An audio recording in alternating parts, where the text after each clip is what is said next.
and announce the beginning of the call. Aloha, everybody. It's somewhere between Monday, February the 6th and Tuesday, February the 7th, at least where I'm sitting right now. And this is Jim Mansky with the Open Hearted Practice Group. And I'm feeling about 80% energy-wise in the moment. As I was mentioning just before the call started, we've been navigating something that appeared to be a cold, and snort. And I seem to be on the mend at the moment. And although my energy does occasionally just peter out, right now it's holding strong, probably being fed by your presence. So I'm really glad to be here. And how are you? I'm amazed actually at the level of energy I have because I felt like I was sort of falling back, but just seeing your faces, it just lights me up. It gives me that sense of community, and there's a quality of hope to it also that we can create the world we really do want to live in. So, thank you for coming. Thank you for being part of our community, each and every one of you. If you're here for the first time, I want to extend an especially warm welcome to you. We call this the Open Hearted Practice Group with the emphasis on practice. So it's the what we do is offer you a little bit of information about something concerning NVC, and then we give you a chance to practice it, sometimes with each other in dialogue, sometimes in a written form, sometimes both. And we give you a chance to practice these three different ways of practicing nonviolent communication. One, just being with yourself, with self-compassion. Uh-oh. Uh-oh. Uh-oh. Close, click, close. Close. It's probably a 15-minute group too. Oh my God. I did that last week. Oh, good. I feel better. I mean, not already. last week, but recently. That's brain fog there for you. Joy just pushed the wrong button. People will be coming back here in just a second. You have to be patient now. I have to be patient now. Oops. Hi, Suda. Hey, Gail. Welcome. Hi, Astrid. Welcome back. Okay, I think people are. Well, and for my back. next trick, I'll try and put you in a group after he finishes talking. Okay. Okay. Some people are still stuck in the buffer zone between two groups. So. Well, you got a peekaboo of who's probably going to be in your group, but not necessarily. Some of you did. Yeah, because I'm still putting them together. Now we just need to wait. Okay, so let's see. There's one person here. Yeah, she was not really here before, so maybe she's still. Oh, no, okay. now, It looks now like everybody's looks like back. everybody's here, but so just can't make any new groups quite yet. Okay. Okay, so that'll be interesting to hear on the recording. Yeah, so everybody makes mistakes. And so that's how we grow and how we learn. And so that's the other thing we can do in this practice group is make mistakes, give yourself some empathy, and then move on from there to the next thing. And see if you can forgive me.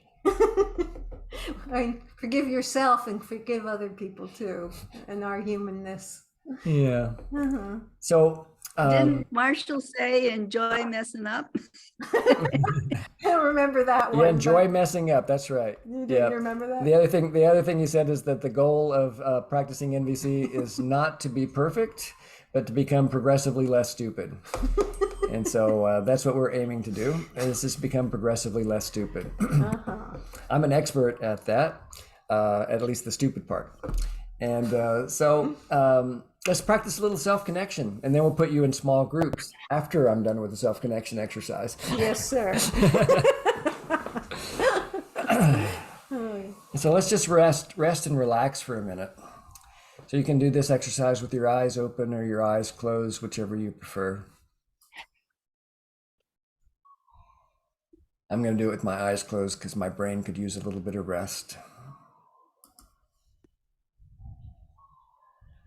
And then just be present with yourself. Be knowingly present. And one way that you can connect with what I'm talking about is just to noticing. We're always noticing something. You're likely noticing the sound of my voice. Maybe you can hear the sound of the birds in the rainforest.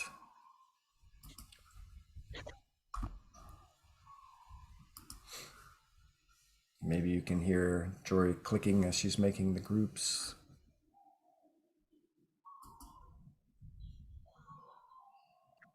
Maybe you can even hear the sound of your own heartbeat.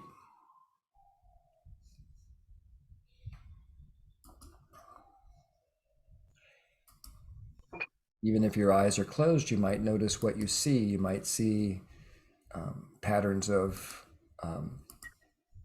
light on the back of your eyelid. You might just notice the darkness or the grayness.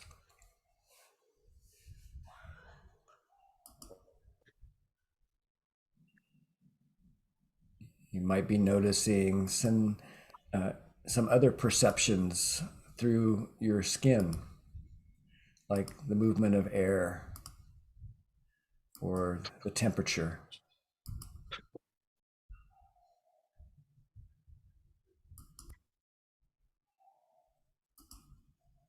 You may be aware of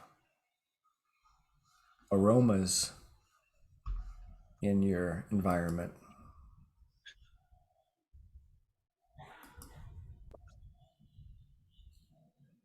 You may have a lingering taste in your mouth from a sip of something or something that you recently ate. Noticing that you're noticing. And sometimes we name what we notice. Notice that you're naming.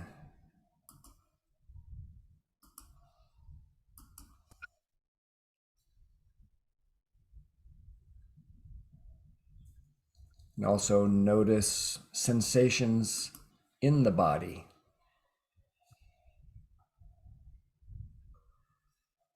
A sense of constriction or tightness or looseness or openness, something in between.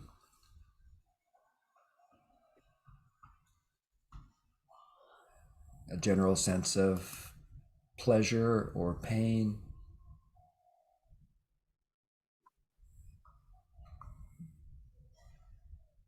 Maybe a tingle or an ache.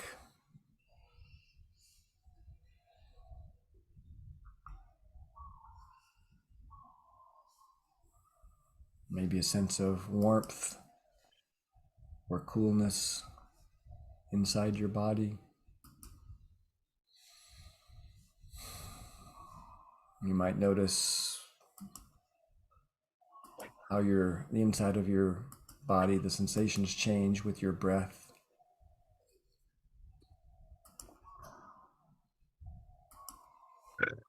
Sometimes people say they don't feel anything. Well, that's a feeling. Just call it numb or not noticing any feeling right now. In other words, notice it and allow it.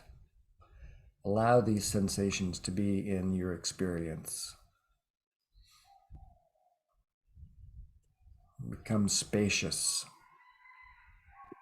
Build the space within you, or maybe even more accurately, notice the space within you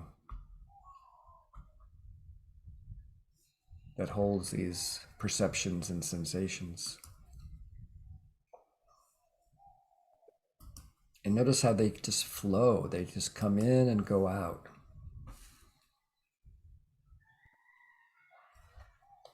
A sense of movement, a dynamic ever changing.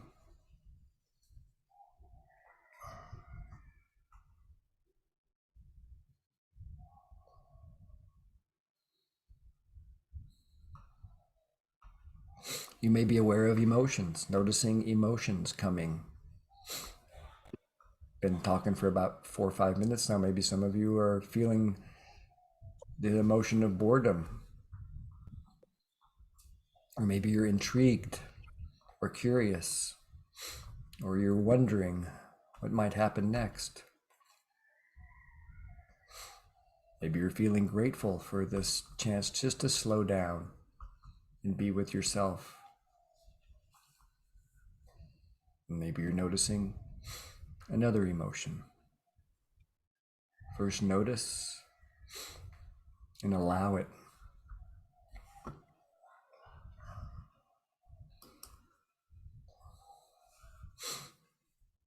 And what's important to you right now?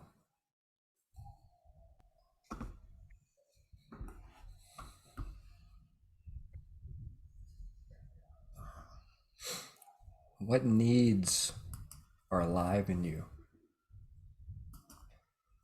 Why are you here?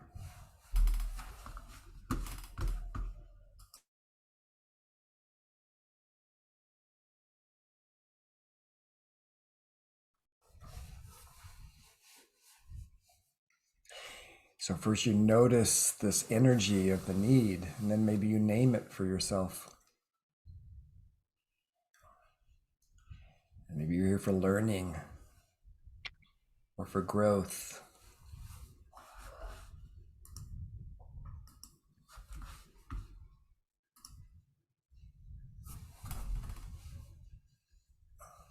Maybe you're here for community or connection. Or maybe it's not or this or that, but it's and this and that. That you can connect to lots of different needs that are alive in you right now.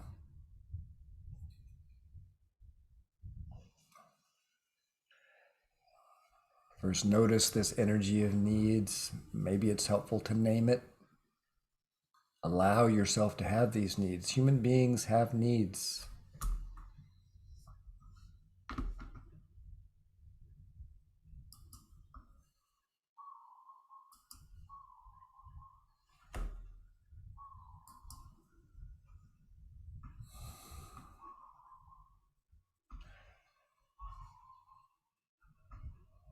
And then consider the question, what would make your life more wonderful for the next couple of hours as we hang out together?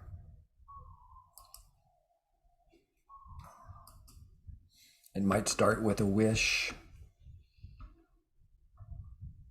See if you can refine it, this beautiful, wishful energy, into a request.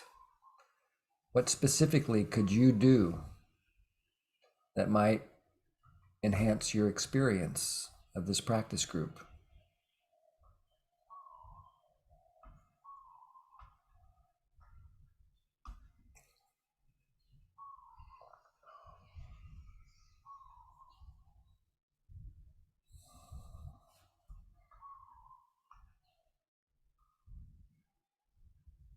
Then just do a real quick version as I name these 4 components again. Do a quick self-empathy scan. First, noticing what you perceive. What do you see in the world? What do you hear, smell, taste, touch? What sensations are you aware of right now? And what emotions? And what are those feelings telling you is important to you right now?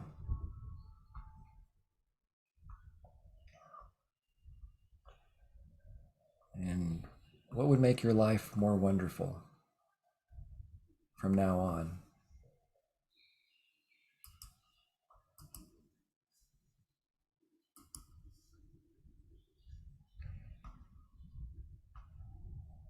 One last time, just check your body. How do you feel now? having taken this time to nurture yourself by practicing presence, self-empathy, self-compassion, self-acceptance.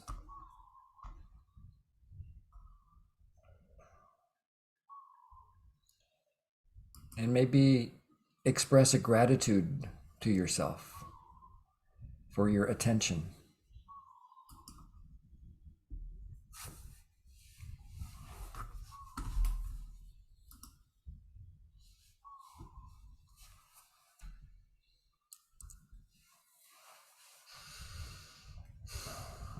If your eyes have been closed, I'd invite you to open them.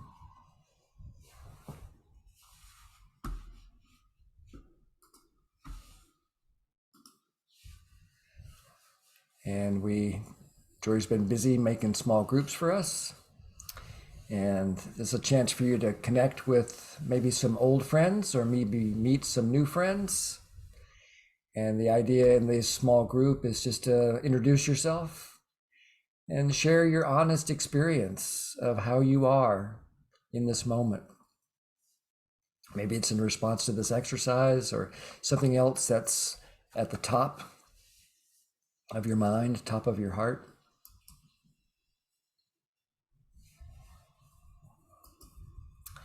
And these groups will last about 10 minutes. The timer will count down in the upper right-hand corner of your screen from 9 minutes, but there'll be 1 minute at the end to finish up your conversation.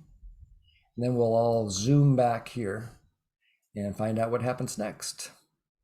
So if you're ready, Jory, push that now push that button with vigor and intention. Boom. Okay, see you soon.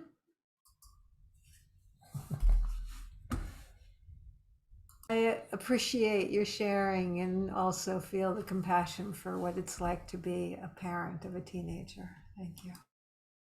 Thank you. Zooming back. I'm going to adjust these rooms Would a little you bit. mute her? Yeah, sure. So, oops, she was faster than I was. Well, welcome back, everybody. And anybody would like to share anything here in the large group, we'd love to get some feedback about what that small group was like for you. If you'd like to share anything or anything that's really important for you to share in order to get more fully present with us tonight.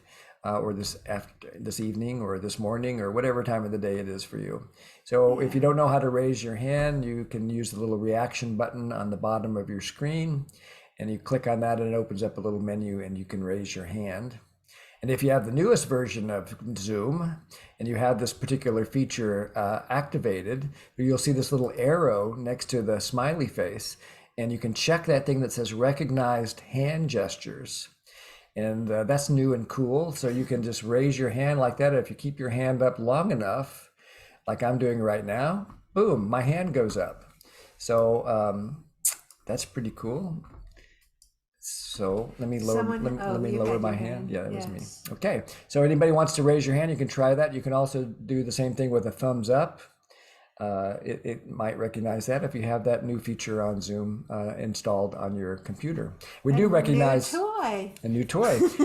And if you don't have the latest Zoom software, we do recommend it because it can eliminate a lot of little problems that might happen in terms of going to breakout rooms and getting stuck in the area between breakout rooms and stuff like that. So I wouldn't recommend you do it right now, but after the call, maybe download the latest Zoom software and update your computer. Monica, please go ahead. Well, I'm just so appreciative. In my experience, I feel that you and Jory set the tone for bring us into the spirit of MVC. And today's experience was similar to many of my previous experiences, just a communion, just a very beautiful time to really connect with lovely people. And part of what always amazes me is that, you know, we are from different cultures, different parts of the world. There are generational gaps, but there's this connection. So I'm very grateful for everyone here, everyone that I connected with, and for the two of you for setting up the stage, so to speak. Thank you so much. I'm very grateful. I really enjoyed that today, and just wanted to share that. Yeah, thank you. And I really appreciate the part about realizing that we are making connections across ages and differences and locations and all of that. I really appreciate that you mentioned that, because that's what I see this group as, an opportunity to be able to connect with people who may live in a very different place or have a different culture or whatever, but to come together and share our shared humanity. Thank you, Monica. And Tanya? I was trying my gesture, but it didn't seem to work right now. It was working before. So one of the things I was going to make a request is I'm wondering at some point today, because I believe we're talking about requests today, are we not? Yes. Okay. So I have a request, and it's Frankie. So Frankie, I'm under the impression, and I certainly could be wrong, but I think there's very particular in Chinese culture, certain barriers to making requests in an NVC way that might not be recognizable in our me first American culture. And so if you agree with anything I just said, I would really love at some point today if you'd be willing to speak to that. Frankie, are you there? Yeah, he's right up here. Okay. Frankie, do you want to respond to that? Hi, Tanner. Hi, Tanner. Are you? It's me? Wow, amazing. I'm very grateful that you remember me, and well, it's an honor to, yeah, to share a bit of me to contribute. Although I have not very much thing to contribute, but I would say we in my experience of connecting my friends, I sometimes think that they all they we need, everybody need a lot of things, but we not normally in everyday life we seldom talk of what we need exactly. We talk of it in a very strange way, and you have to think once, twice, or sometimes you make mistake and then you realize, oh, you need this, you need that. Just like sometimes when they invite me to their house to have dinner, they have to ask 3 times for me to confirm they're really asking me to join their dinner, to visit their home. So I'm grateful to learn NVC that I can express my need, and I can realize what they really need in the connection. Yeah. Thank you so much, Frankie. I really appreciate that. Does that feel complete for you, Tanya? Thank you. Anybody else would like to share anything? Go ahead, Cecilia. Yeah, I'm appreciating the shares and the learning, the cultural differences. For me, what came up is I had a very, very busy day. And it's very alive for me that just taking a moment for a little bit of self-empathy, and then going into the breakout and having that connection, how my heart is not, as fast as it was, and I'm just being more able to be instead of being the doing machine that I have been for the entire day. So I'm just appreciating the gift that it is that you offer for us to come here. Yeah, just savoring that. Thank you. I savor that too. It's good for me too. Not all NVC trainers are practice group junkies. but we've always done practice groups because I don't think that there's any better way to learn and integrate and connect with people than practice groups, because it helps to create more of a level playing field because we're all practicing. And so for me, it's a real power with experience. I was mourning today that it's been probably almost 3 years to the day since our last in-person practice group before the pandemic hit. And I still don't feel quite ready to open up the house yet to people, especially after just getting a cold.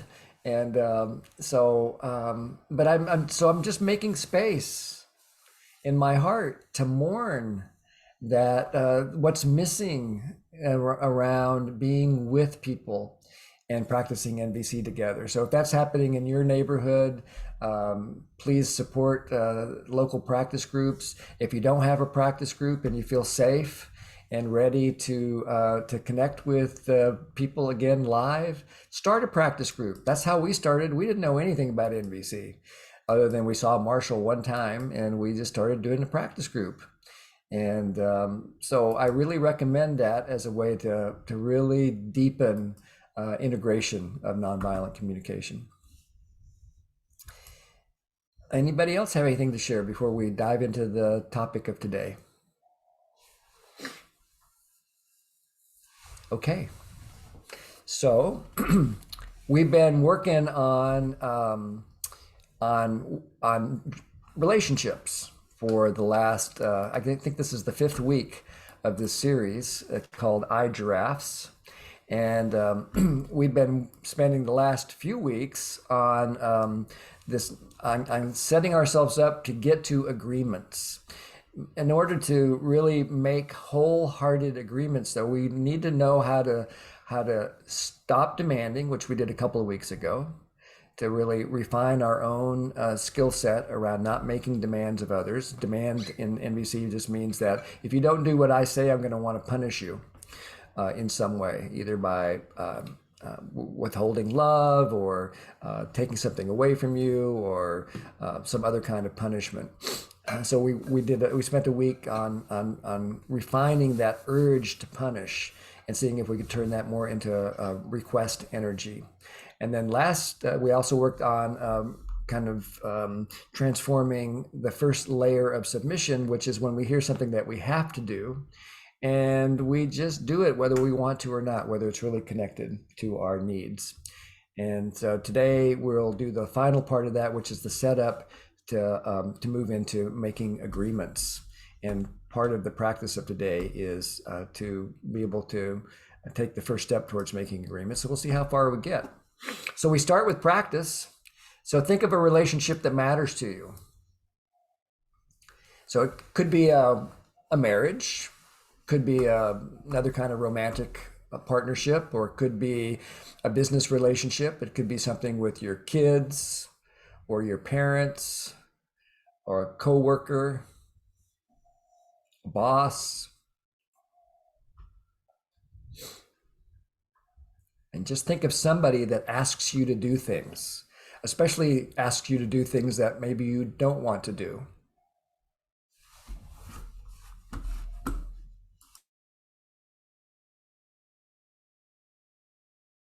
And just name that person for yourself, or if you want to do this in writing, you don't want to, you want to keep it private, you can give them a code name.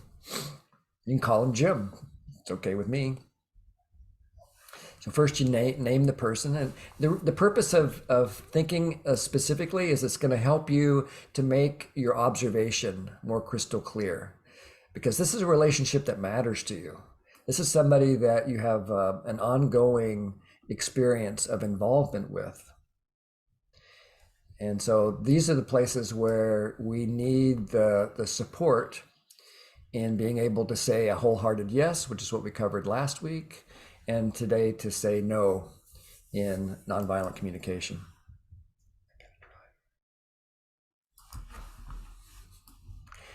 So then think of a specific example of something the other person has told you to do that you don't want to do. and pick something on the level of intensity that's relatively low, like a 2 or a 3 on a scale of 5. So something that has some emotional energy to it, but not something that sends you into a trauma response or wanting to go to talk to your therapist or go turn on the TV instead of doing the exercise and stuff like that. Think of something that another person has told you to do that you don't want to do.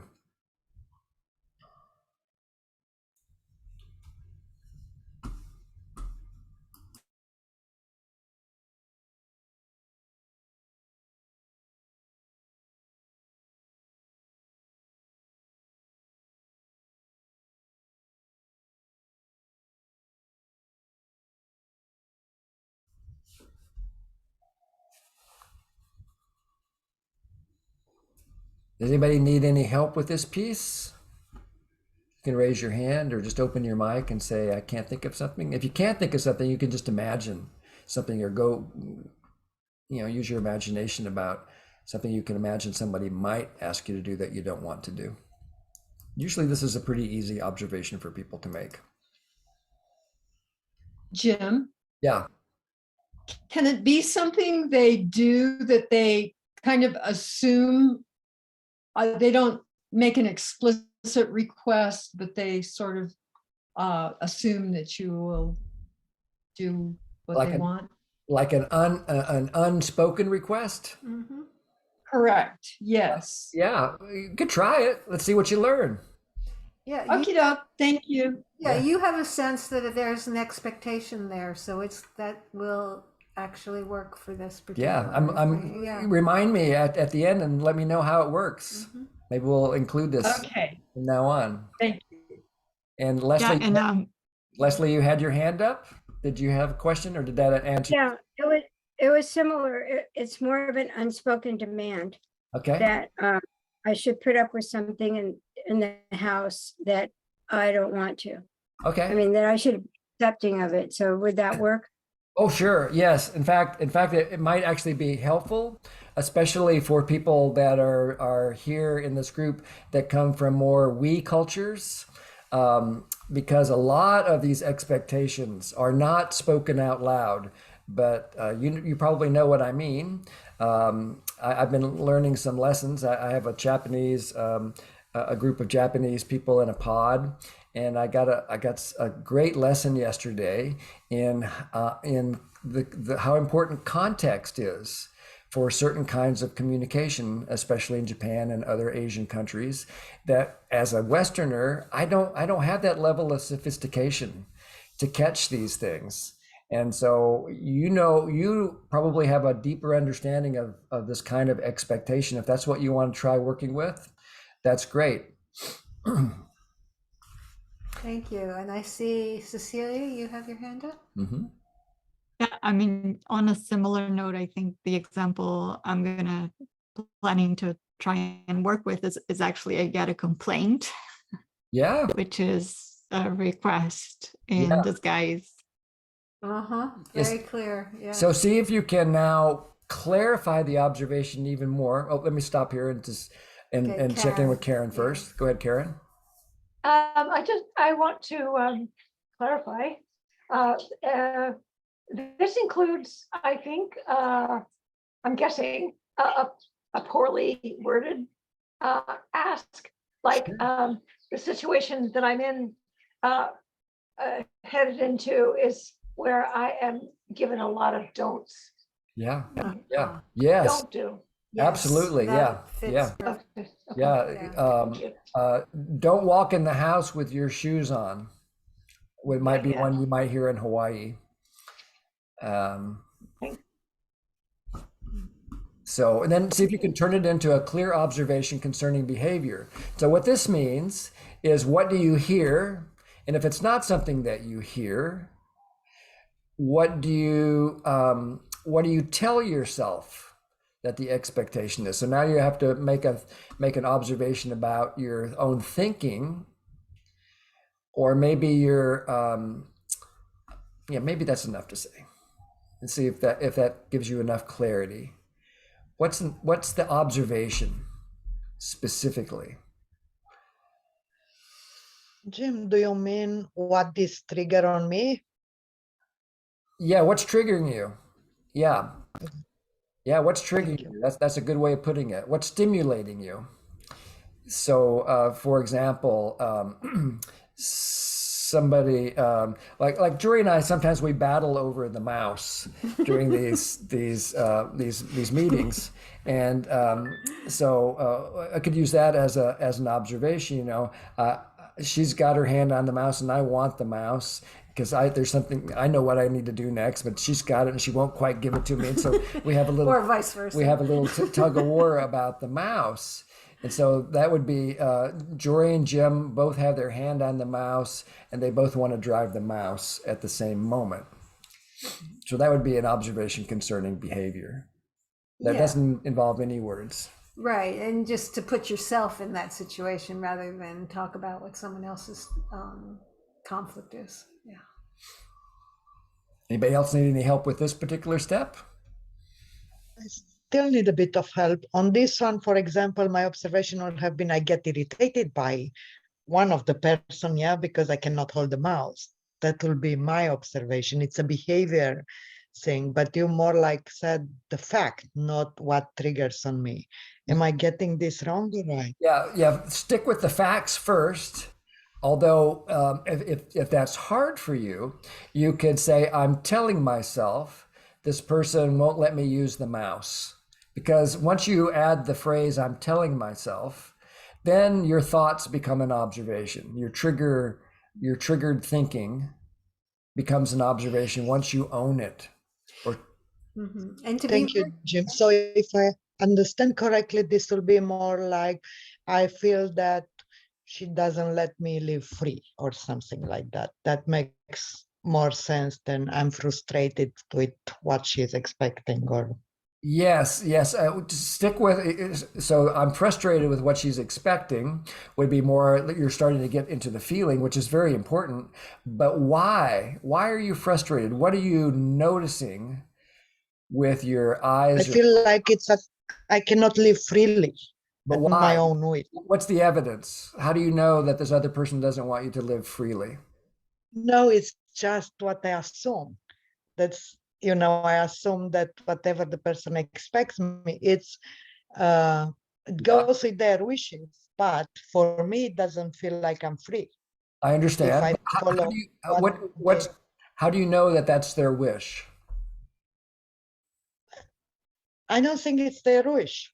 I think they even don't realize because they have their own wish. They want me to live close to them, on a country close to them, and they don't want to do that. I want to live around the world. There you go. So use that. A relative wants me to live closer to them. Oh, that's on this point with the behavior. Yes. A relative Thank told you so me they want me to live closer to home.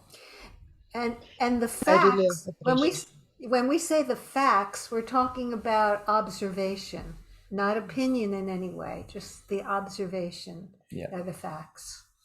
Yeah, you got it. Thank you very much to both of you. That clearly, it's very clear now. Thank you. And someone asked in the chat, can it be a relationship with ourselves? You could try it. I'm all for trying all this stuff with any way that don't trust me, please. Just trust your own experience and then see what you learn. That's what we're doing. That's why we call it a practice group. We're going to try an experiment and see what we learn. We're all becoming like our own little, we're all practicing neuroscience here. Yeah, so if you're going to use that, just to be aware, is that something that you're telling yourself and you have the urge to submit? If that's what you're talking about. Yeah, so the way we set it up is you don't want to do this. So you can actually start with that. It's a step that's not on the list here, but just since Amalia mentioned this frustration, what do you notice? What's the feeling in you when you hear or sense what you're telling yourself as a demand from another person? Yeah, and I want to catch you too, Sudha. So let's give it a moment for them to. Did you have a question, Sudha, or? No, I had a memory that popped up when I heard the word expectation from you, Jory. And the memory that came up is my daughter-in-law's baby shower. And there was a lot of fun and games, etc. And one of the questions that was asked was, who's going to put the baby to sleep when he or she arrives? And 30 pairs of eyes swiveled onto me and they looked at me and said, you, because I'm the grandmother. There And you go. inside me, I said, no. I've been there, done that. You know, so this whole expectation and the we think that, well, grandmom is there. And Yeah. that's what it is. And I love the kid to bits, but you know, I had to say, no, I'm not going to put the baby to sleep every night. Perfect. So example. that's what came up to me. Yeah. Thank you. Yeah. So Clear. my image is of all eyes looking at me and saying, you. Yes. I love My how you put it into observation. your body so all of us can really empathize with it too. I get it. Yes. Yeah, that's what we're talking about. Thank you. Yeah. It's like the same kind of thing might happen in my house when it's like, who's going to take the garbage out? And it's always who's going to clean the kitty litter? Who, you know, we all have these things, right? And then we have this urge in us that's to say no. You know, we set it up that this is something you don't want to do. So you notice that urge in you. There's something alive in you, a feeling, and that is related to a need.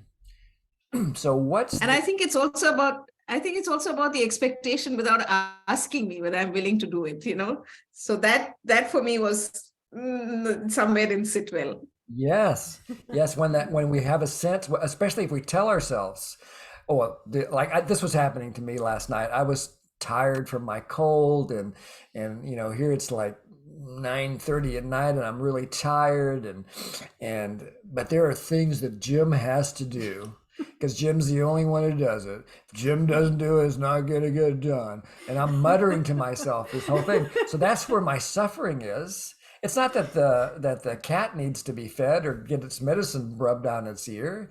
It's that I'm grumbling to myself because I have this urge, this feeling of, well, like if I go to it, let's just use that as the observation. So I'm feeling tired, and I get the eyes on me that say, you know, they're looking at their watch and say it's 8 o'clock. It's time for Deep. That's our cat's name, Deep, to get her medicine. And I just kind of feel exhausted and frustrated that nobody helps. That's that I'm telling myself, nobody helps. So by connecting to the suffering, it's helping me to get to my need. Because what's motivating my suffering is some kind of thinking, and the thinking is going to be related to some kind of beautiful underlying need. So in my case, I'm tired, I'm exhausted. That's telling me what my need is, right? It's rest. I'm really feeling tired and exhausted. I need rest. I need well-being. Yeah, that's one of the main chunks here. Well-being. I need cooperation and support. So what's it about for you? What needs would you like to say yes to instead of putting the medicine on the cat's ears?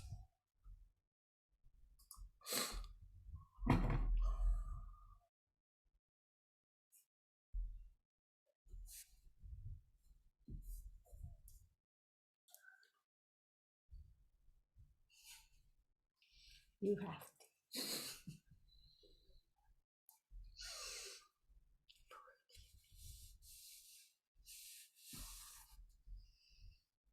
You can put these needs as they come alive in the chat. That will actually support us all in empathy and self-empathy.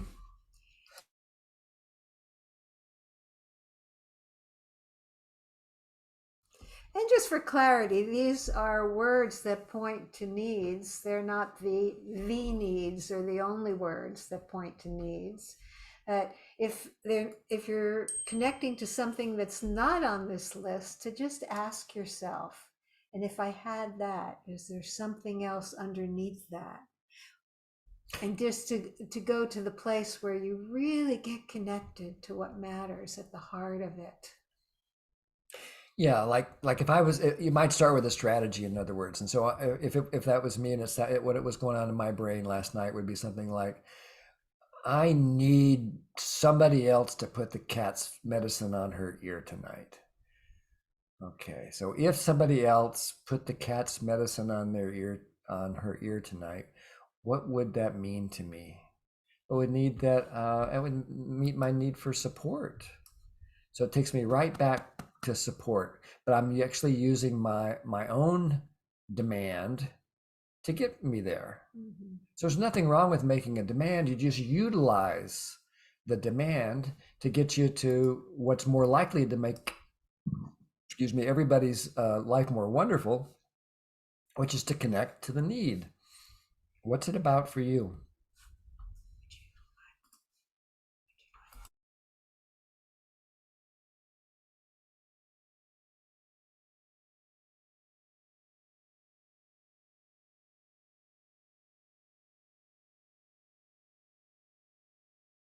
So I'm seeing some wonderful needs in here, and sometimes these needs, they might, only you know whether this is true for you or not.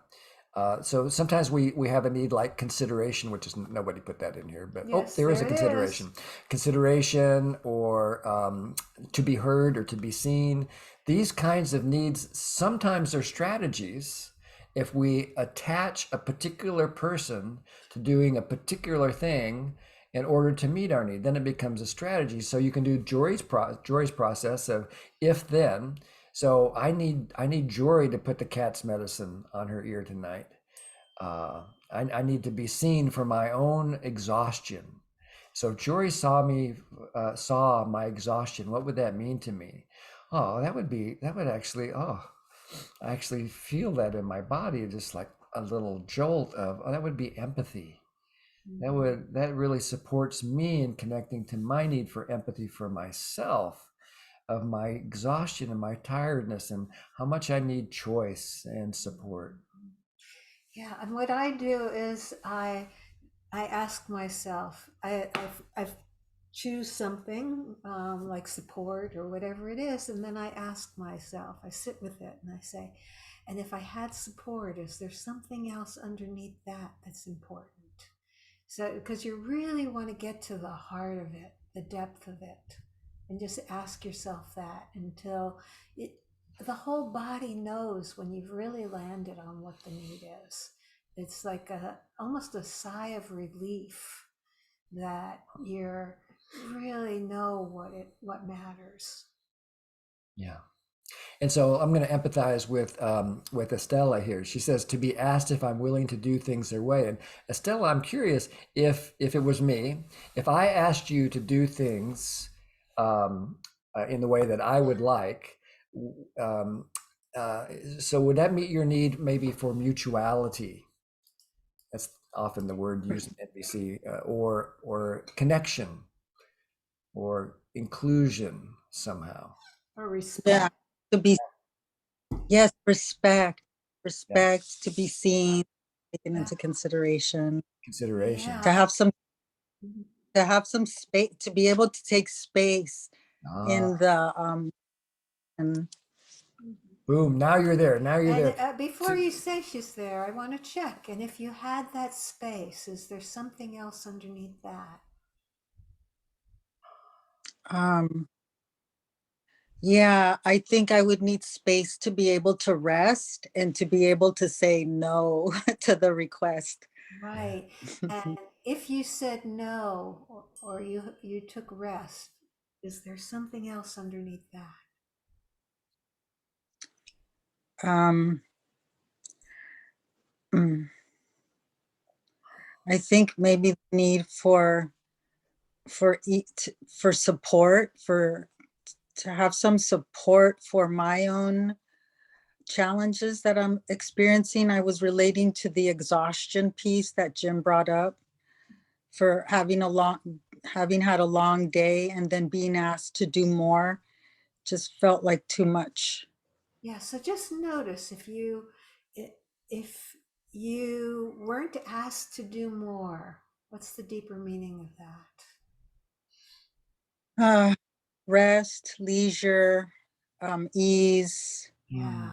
to kind of let go of all the weight and burdens of the day, to have a place that feels safe and comforting, Yeah. to have some peace, relaxation. So if you had peace and relaxation, just check. Is there something else underneath that?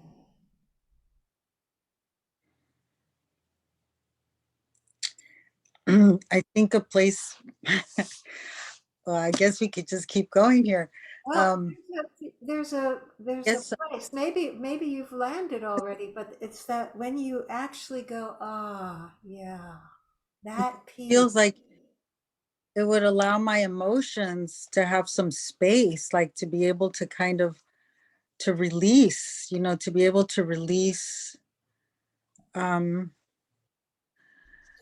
to release the emotion, to have a place to land, to feel like home, to feel to have some ease and maybe even some playfulness, some fun, some leisure, that it doesn't feel like more work, that it feels like it could be something enjoyable rather than more work. And if you had all that, what's the deeper meaning of that?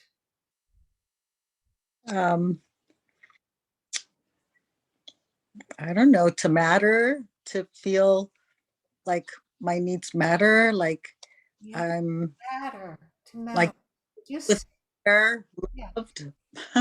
Just sit with to matter for a moment and consider if you mattered, is there something else underneath that? Just sit with that and see.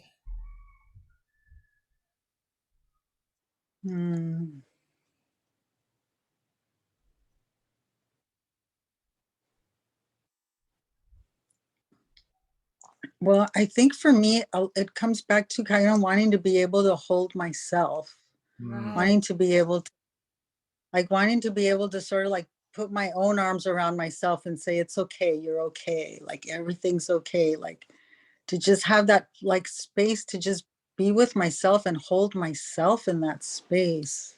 Right. And to matter to myself. And yeah, to matter to yourself. Beautiful. and just to know, myself. just Self, and that's what I really want. That's what I want more than anything. Yeah, more than anything.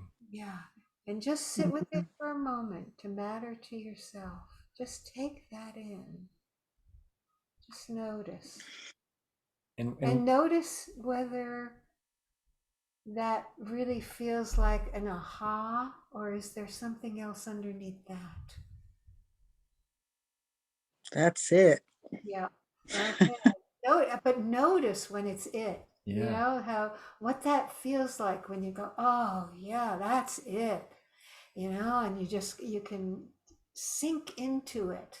The depth of the importance of our shared humanness, to land into that. And invite everybody to sink into that for yourself. Yeah. This sink into your own need. Savoring your own need, whatever you came up with in your own words. The real key I want to highlight is there's something about a relief, like when you land there. So everybody just notice, are you at that place where you go, oh yeah, that's what I need, without any right, wrong to it, just the having landed.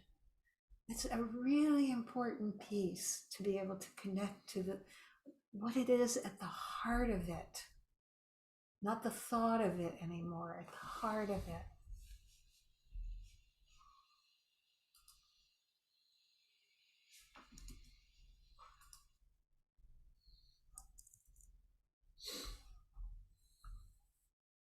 So is there anybody else who's not sure if you've landed into your need, that you haven't gotten that aha, almost a sense of relief that you know what matters? Sapna? Yeah, I just want to share that in all of this exercise, I'm almost scared and I hold myself back that if I go too much deep and come to the point where I have a strategy, and from previous experience, I know that strategy won't work. I'm almost scared to go there, to land up there. So I'm finding myself holding myself up and not wanting to venture forward.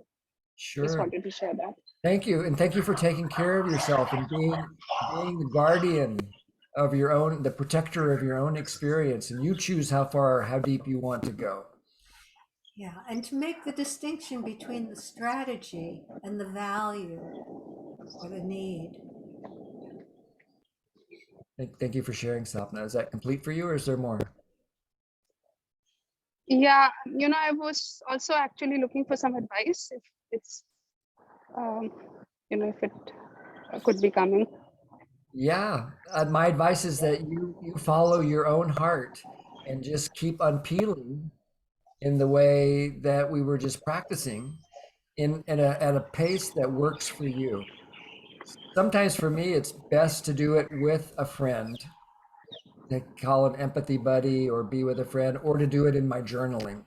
That somehow creates more of a sense of safety for me. So those are a couple things that might work for you. How does that sound to you? Yeah, sure, I could try that. Yeah, and did you notice, Thank you. I don't know if you could see it, I don't know, but Jim kept putting his hand on his heart as he said that. And my experience of when I do connect to the need, it's not uncommon to put my hand on my heart or to really settle into what's at the heart of it. It really is what we're looking for here. What's at the heart of it? It's fun hearing your birds singing Thank you. with our birds here. So they're singing to each other. Ninu? Lovely. I was sitting with looking for ways to not let my daughter sit with technology every evening for longer hours. So I cannot allow her to be on technology for 2-3 hours after school. And when I'm diving into need, and I was thinking about because I want to raise her right or be a good parent, all of that. And then energy really settled with order and efficiency. So once I come to that need, that's when I feel settled. And then I have a judgment because whenever I'm stirred up, I come back to the space where I want order and efficiency. And I notice I have a lot of judgment about ending up in these two spaces. So I was wondering, I do understand I could think of ways to fulfill these two needs, but right now I'm sitting with judging myself. Like, seriously, I wanted to be a good parent. I wanted to trust that she can have, she can make those decisions and be more responsible. Yeah. Yeah. I became curious, sorry. No, go ahead. So I became curious, like, how come my energy settle in order and efficiency more than everything else? So I think I'm curious, but judgment comes and I am just curious. So if you had order and efficiency, would that contribute to a sense of safety for you? I did write safety. So yes, I suppose that sounds right. Yeah. But when I think of safety, it's not landing as much as order and efficiency. But I can see that safety means a lot and it would probably be funneling there. How about then let me make another guess. How about peace of mind? For sure. Yeah. So you see that how that for sure, then it kind of lands a little bit more. And so I'm hearing two needs that you could, and they're actually two different probably processes, and almost like a mediation you need to do within yourself. But on this one hand, it's this need for peace of mind. On the other hand, a need for self-acceptance. Like, you got a voice in your head that sounds like this is, come on, Minu, get off it, what's with all the efficiency and order all the time? How about relaxing a little bit? And so you might have a little bit of a mediation going, what's the need behind that? And then, so I'm guessing it's around self-acceptance and loving yourself and just being more present with this living energy in you. Does that land for you? Yes, I think that mediation is going, because I keep telling myself in relationships, I don't want to make it about order and efficiency. I want everyone else to have space. So that's why the energy is a little bit more nagging, because it seems like when I say order and efficiency, yes, that sounds right. Yeah. We need it. Yeah. So I think that's why the tussle, because I'm conflicted if I bring order and efficiency for others to follow. Like, I don't want to demand that of others, Yeah. but it means too much inside me to not have it. Makes perfect sense. So sometimes when I have these two parts or 50 parts that are kind of in conflict with each other, then I can go to my journal or do it in my head and actually do a mediation between them, and do it in the same way I would do it if there were two people sitting in front of me. Just connect with one person, just listen to that one part, just listen to it deeply, connect to the needs, make sure I got it, then actually ask the other part of me, what did you hear is important to that part? Oh, that part really wants order and efficiency. Okay, thank you. And then you go, what's alive in you? Well, I just want to have some kind of other freedom. I don't want to always be bound to the order and efficiency. I want to be able to just be spontaneous and open to life. So spontaneity and openness is important to you. Yeah, that's really important to me. So would you be willing to reflect that openness and spontaneity is important? And you kind of keep that kind of dialogue going until you have a sense that these two parts understand each other. And then maybe something emerges from that. Does that make sense, Minu? A lot. Thank you so much. I really appreciate. You're very welcome. Okay, so let's get back to the next step of the practice. If I can find it, here it is. Okay, so now comes the PhD program. What he means by that is a high level of college, in case that's not clear for everybody. Yeah, so now you've been able to connect with your own needs and savor them. Now you make a guess of what's the need that's motivating the other person's request. So for example, with me last night, I'm tired. I get the kind of the signal that it's time to start taking care of business. And what's going on in the other people when they're making this request to me with these 30 pairs of eyes or whatever it is in your case. So I'm doing empathy. What's going on in other people? Well, they're tired too. They need rest. They've got their own sort of chores that they would like to contribute to. Maybe their self-care is really alive in them right now. And so maybe they're needing support too.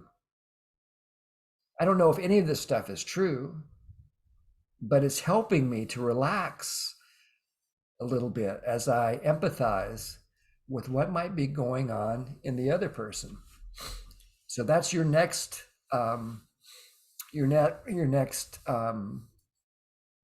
choice, if you would like to, is to think about what might be going on in the other person at the level of their needs that's motivating them to ask you to do whatever it is that they asked you to do.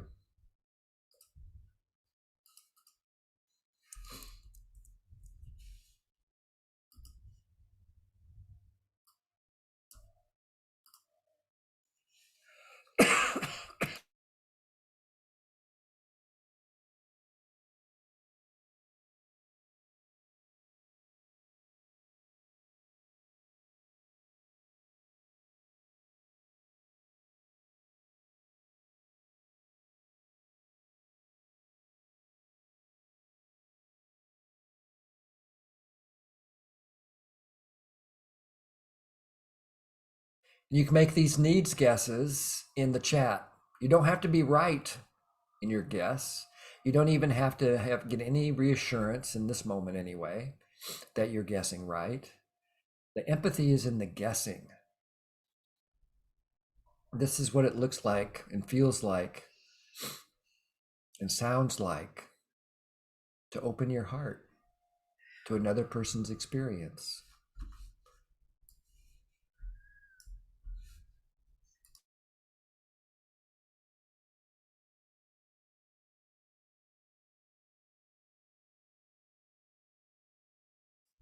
And as you connect to these needs, you could do the same game, the unpeeling game.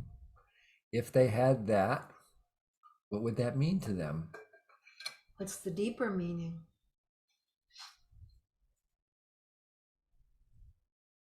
And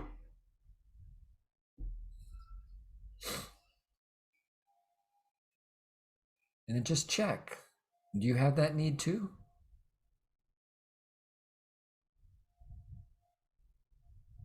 And if you're at the need level, the answer will always be yes.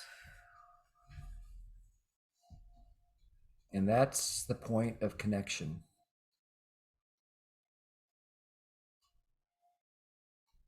This is how one way we connect using NVC is to see that we all share these same needs. And so now you're holding, maybe it's even the same need. I've had that experience so many times that I need support and the other person needs support. So it's really two different flavors of the same need. Sometimes I need support and the other person needs choice. So it seems like there's two needs, and there's a tension between these two needs. Well, the tension dissolves when we savor the needs. And we see that we share these same needs. So just let yourself grow a heart big enough to hold not only your needs, but the other person's needs. And as you do that, the pronouns fall away.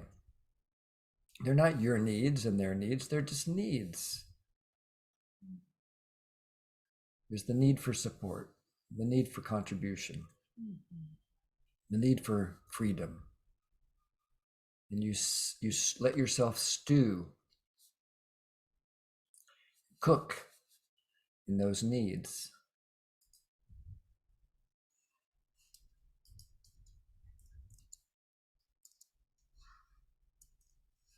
And then that opens up the possibility for the final step.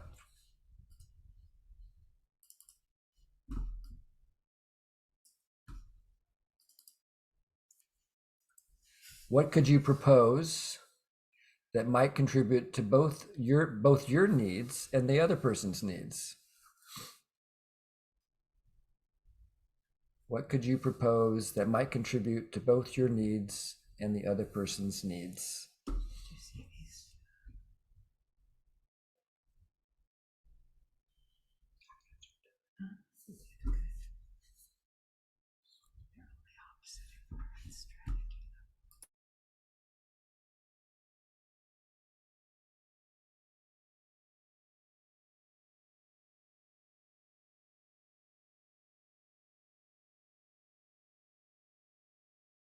Difficult step. What would you propose? What could you propose that might contribute to both your needs and the other person's needs? Can I ask a question? Sure. If I had the answer to this, I wouldn't have this problem from the beginning. That means I could see their needs and my needs from the very, very first, but never could find a solution that will satisfy both of our needs. So what do we do in this case? Then in this case, we stay with the needs. We just stay with the needs, because if we are still in polarity, my way or your way, that means we're just at the strategy level. I want to live in the United States and you want me to live in some other country. If we stay there, we can fight about that until our last breath. But if we are not fighting writing is just I'm getting around. That means I'm kind of saying, oh, I understand your point of view, but I'm not doing anything else. Yeah. So I do my way and I say that I understand your needs and why you like that. Yeah. So one of the things about really connecting to needs is that there are so many ways that we get needs met. When we're really at the heart of it, then we're not stuck in any one strategy, but rather we fulfill those needs in a variety of ways all through our lives, that we may mourn that we want it to happen in a particular way, but at the need level, we can at least find a way to meet that need. It may not be the way optimally you would like to have it met, but there's not just one way. Thank you. Can I say if I understood at least what you said? Let's say in my situation, I propose trips together. I go and spend 2-3 months and things like that, which makes this need not show every single time. Let's say my mom wants me maybe 5 times a year, she opens the subject, but it's still behind her, doesn't matter, I kind of try, and it's a pleasure to be with them, but I try to satisfy their ways and their needs and my needs. Yes. In my understanding, but sometimes doesn't seem to be enough. Sure. If makes sense. Sure. So that enoughness in your mom's case, sometimes we mourn that. That's all that's left for us. Is we've done everything we can to say no in Giraffe. We've offered a proposal that we sense will meet everybody's needs. We even tried it out, and we haven't yet discovered it. So we mourn it. Mourning it is going right back to steps 3 and 4. Mourning is just being back with the needs again until another strategy emerges. So maybe something comes up like, how about we have a FaceTime call every day for at least 2 minutes, or who knows what it is. And we just try this for 30 days to see if that helps. Or, you just let all conflict, here's the statement, I think I heard it from Marshall, but maybe it came from some other source, that all conflict is a creativity crisis. It's our inability to contact a creative solution that gets in the way of solving the conflict. And the only way that I know, other than domination, to find a strategy that meets everybody's needs is through mourning the pain of the unmet need, and also creating space to enjoy that we're trying, the needs that are met, even through trying to find a strategy that works for everybody. And to let go of the expectation that we have to come up with a permanent solution that always makes people happy, because that's probably not going to happen on this planet. I haven't ever seen it happen.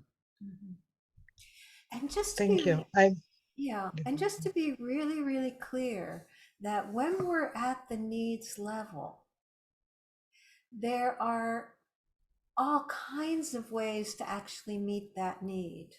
We may have a preference that it be met in a particular way, but we can mourn that and then move past the suffering to allow ourselves to open up to other possibilities. How does that land for you? I think lands very well, and I think you both contributed to something that for me translates, this is going on for 25 years. So, and for me it translates in actually, it's my life continuous process of mourning and finding a different way and trying next time. Maybe the needs will be satisfied for a while, then we come back, and that's life. That's how it translates for me now. It's a continued process. It's nothing, it's so perfect that I find the solution and ends there. It's our way to relate. Am I making any sense? Yes, it is. It's making sense to me. Thank you very much. Really. Thanks for putting your voice into the circle today. And Sangeeta, I see your hand, and I wonder if we could pause your question so we have time for people to go to small groups. And if you don't want to go to the small group, you can just come back here and we can talk about your question, or you can save it for when we come back. So does that work for you, Sangeeta? Yes, what would work for me would be to be with you all and maybe get an answer to what is stirring in me. Thank Okay. you so much. So when you go to the small group, just click return to the main room, and then And you'll who come. is that? Sure. You're in groups of two now. Sangeeta, I want to Sangeeta. make sure that there's, It's this person here. I understand. Okay. So wait a So second. here we're going to go back to small groups, probably different small groups Right. than last time. And in the small groups, the idea is that you share your experience of trying this process. And maybe you get some empathy for where you got stuck, or maybe you didn't quite understand what the needs might be. So you help each other through needs guesses to get clearer on the needs. Or maybe there's just celebrations about insights that you got. But the small groups will be 15 minutes long. And so most of the groups are 3. Some No, are, actually, there's quite a number of 2s. At okay, this so point. there's lots of space today for people to share what's going on. There's some groups of 3, some groups of 2. And then we'll come back here in 15 minutes and find out what you learned. Yeah. Okay, so here we go into the small groups. Like that. Okay, the recording's back on. Yeah. And it's coming back.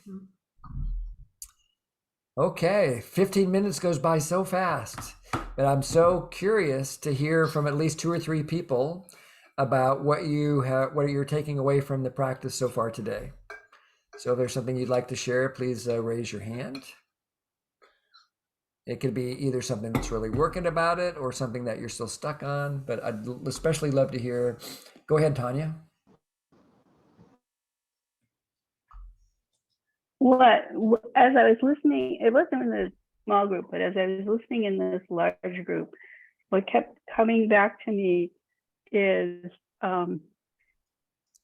it is, Marshall's first 2 sentences in his book, what happens to some people that they lose connection to their compassionate nature and do violence, and what happens to some people stay connected no matter what's going on, and that how important needs consciousness is to self-connection, and that self-connection be connected so that we can enjoy the flow of giving and receiving, and how all of these needs that everyone's bringing up, especially like in your case last night, I think that's what really got me thinking, was you really wanted rest, really wanted to become re-resourced, and getting re-resourced is the secret sauce for being self-connected. And so it kind of like, the dots kind of all connected for me right there. Yes. So thanks.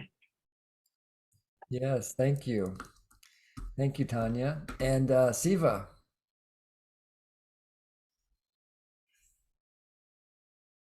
What I liked about the first exercise was the question, why did I come tonight? Why did I choose to spend my time? And what I realized, I came to give empathy. And so it was, that was my purpose. But what I wanted to share is a book, another book.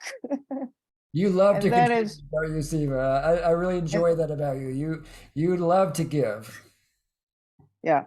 So this is the book for tonight.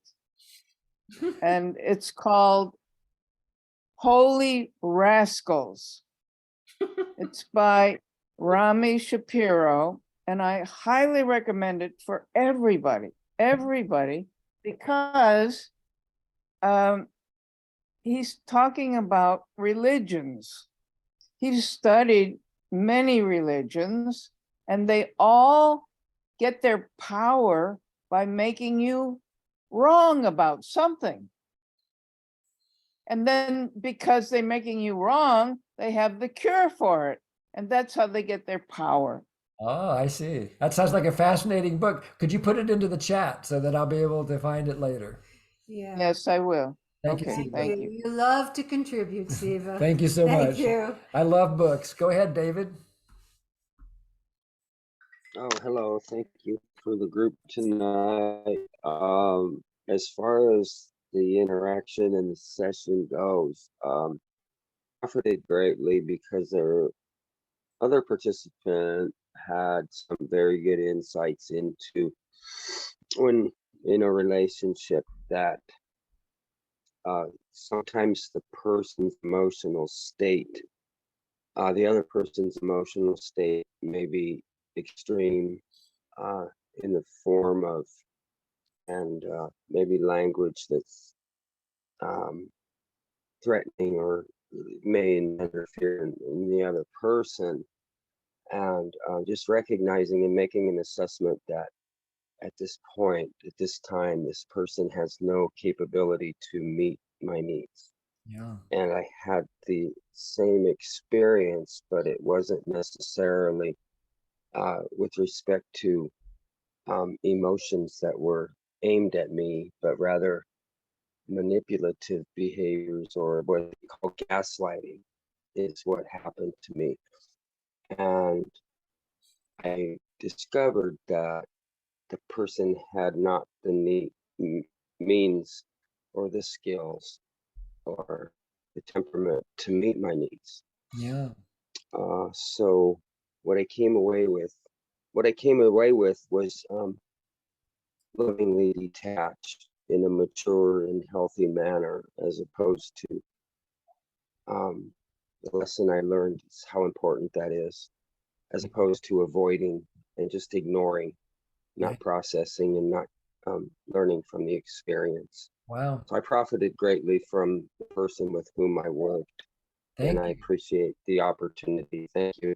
Thank you, and it's a celebration of a new layer of discernment for you, and choice about when it's likely to contribute, to make these proposals or to have these dialogues. Precisely, that was the first word my fellow participant used, was consider choice here, and that was awesome. So I have to say I had a great person with whom to work, and thanks again. Wonderful, and thanks to your pod mates there for supporting you. Yes. And Asmita? Yeah, so I want to begin with a lot of gratitude to you for this session, and also to my pod mates, Monica and Arjuna, who brought in new insights for me as I was sharing. And what I discovered was that, I have a huge need for acceptance and inclusion. And the way I interpret it is, if you listen to me, if you hear my voice, if you acknowledge me, if you validate me, I feel accepted and that I matter. And the question was that, why do I need somebody else's acceptance to matter? And then it came back to, looking at, myself and this whole I, and why should this I be so big? And, is this a ego at play? I don't have all the answers, but I did realize that maybe to matter, I'm really looking at other people to validate me. And I first need to find, possibly, I need to see it within myself. And this was really something that my podmates helped me discover. So I'm very, very grateful for the session and for their presence. So thank you so much. You're very welcome. And thank you for sharing that insight, because just to underline it, what Asmita is talking about is taking something that is extrinsic, like to be seen or to be loved or any of these kind of to be's with an ed at the end, and figuring out how to intrinsify it, how to make it intrinsic, how to make it inside of us, how to take responsibility for it. Not that other people can't contribute. I love it when Jory contributes to my need for love, but it's much more likely to happen if I ask her specifically for what I want than if I just have an unexpressed expectation that she'd be able to read my mind. We've only been married for 45 years. You'd think by now she would have got the hang of reading my mind, but she just doesn't get it. So I help her by telling her, and hopefully vice versa, what actually would contribute. Yeah, to go to really share a strategy and find out if that works. Not just say, oh, I need this, or a love, or connection, or whatever, but to really make a clear request. And so we made some progress towards that goal of moving towards an agreement tonight. We have to be able to learn how to say yes with NVC and say no with NVC in order to actually then be able to navigate this proposal making and connecting process. So we'll continue the discussion next week, but like a wonderful example happened in our own small group because someone ended up with us and we enjoyed the connection with her. And I'm paraphrasing now, I'm not trying to quote you, but what I heard was she really wanted to hear some acknowledgement for the gifts that she has given this person. And so I listened for a while and empathized and got a sense of connection to what her needs were. And so then I said, okay, so I'm going to pretend like I'm the other person, or I'm going to pretend like I'm you. Actually, I'm going to pretend like I'm you, and I'm going to make a proposal to you as the other person that I think might make both of our lives more wonderful. I said, how about we set aside just 2 minutes a day, just 2 minutes out of 24 hours, and I'll express one gratitude to you, and then you'll express one gratitude to me. And this was like, oh, wow, this might actually do something here. 2 minutes is doable. We can actually try this out. And what I liked about this, I don't know where the strategy came from. It just came from my heart. What I liked about it is that the person who's asking for it is demonstrating also what they would like the other person to do. Yeah. So it's mutual education. It's not one person telling the other person what to do, but showing them what they would enjoy doing by giving them the same gift. That is the most powerful kind of proposals that you can make. Is how can you take responsibility and give the other person what you want in order to inspire them to give you what you want. So we'll keep going next week. I've got time for one more share if anybody has anything to share. Okay, so Sudha's still here? Sudha. Let's see here. I think Sudha had to go, but Sudha, last week. No, I'm here. Okay. I'm here. Do you want to spend 2 minutes and share your dream for support again? Yes. Thank you. Jim, is it okay if I share screen? Oh, yes. At some point? Yes. Yeah. So, no, I can do it. You don't need to make me host. Oh, okay. Yeah. So, first of all, much gratitude to both of you for offering this, your support for the NVC India Convention that we're going to hold in April, from the 3rd of April to the 8th of April. So this is both an invitation and a request to all of you. One is to be able to, inviting you to come to the NVC convention. Sorry, where is it? 1 minute.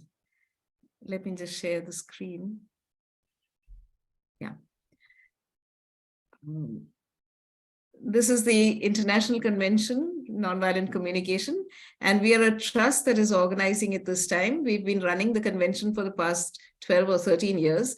The pandemic stopped it, and so this is the first in-person convention after the pandemic.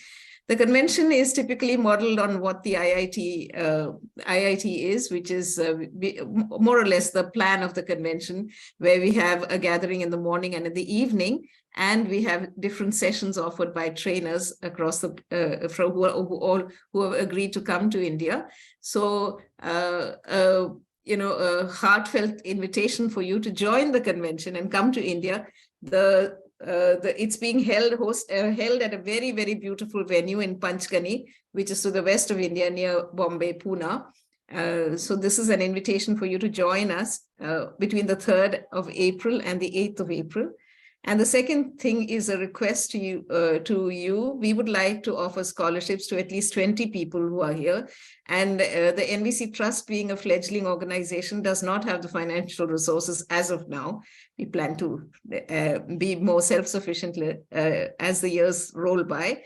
So requesting you to donate to this convention so that we can offer the scholarships to other people who would like to attend, and we don't want to refuse anybody. And at the same time, we do have our costs which we would like to cover. So making this appeal to you, roughly 20 participants would mean about $6,000. Any amount is great for us, because then it would really help us invite more and more people who are still saying we don't have the resources to be able to attend. So thank you in advance for your support, as well as hoping to see you here. I'll share this in the chat and the information in the chat also. And anybody who wants information about this can go to nvctrust.org/programs. Thank you, Thank Sudha. you for doing this, Sudha. And I want to celebrate that we've already been raising money for this. And so far we've got about $1,000, Sudha. Yeah.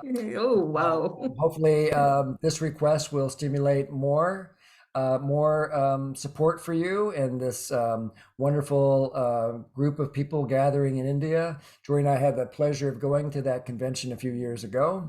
And I wish all Westerners would have the opportunity to go to India and taste its delights and the opportunities for growth and joy there. And so if you could go, great. But if you can't go, then support somebody else in going.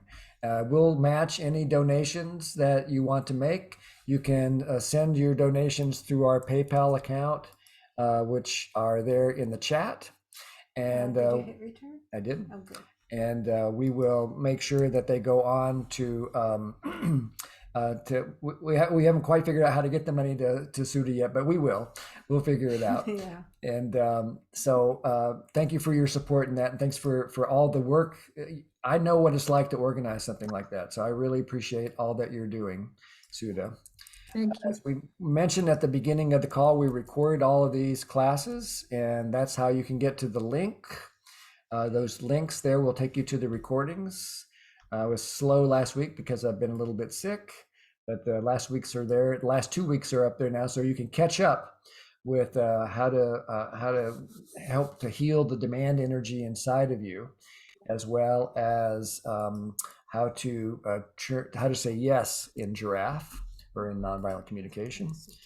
And then also, if you're here for the first time and you want to join our email list so you get the emails, you can send that. I don't know if any of you noticed my huge typo. I felt like firing my assistant, but it was me. But I think the word "should" ended up stuck in the title of the class instead of what I was intending, which I can't even remember. My brain fog is kicking in here. But so we have two different lists, and some people got the correct email, and some people had the typo in it. But as soon as I saw it come in my inbox, I just had to laugh. Boy, it'll be a great test to see if anybody caught that. And thank you for doing the work. And sometimes we screw up. Sometimes we do. And you? Yes, I would like to invite anyone who would find value in having a private session with me. I welcome that. I welcome the deepening sense of connection, and also the opportunity perhaps to contribute to your well-being. And if you would like to do that, then could you put that in the chat, Jim? Mm-hmm. And I don't charge for my sessions. If you want to contribute something, I'm happy to receive it, but that's not why I do it. I do it for the sense of connection and the opportunity to contribute to the world I really would like us all to live in. All right. Okay, folks, that wraps it up for today. Thank you all for your participation. Thank you even more for the 10,000 things that you do to contribute to peace. Every time before you open your mouth, you're making the choice between war and peace. And those are the choices that matter. So thank you for slowing down, going to your own 0 step, and then speaking in the service of connection with more and more skill. And we'll see you guys next week. And what we'll do after this is have the after party. And so if you would like to stay and continue to converse with people who are here, you'll have an opportunity to go into a breakout room. So, all right. all righty.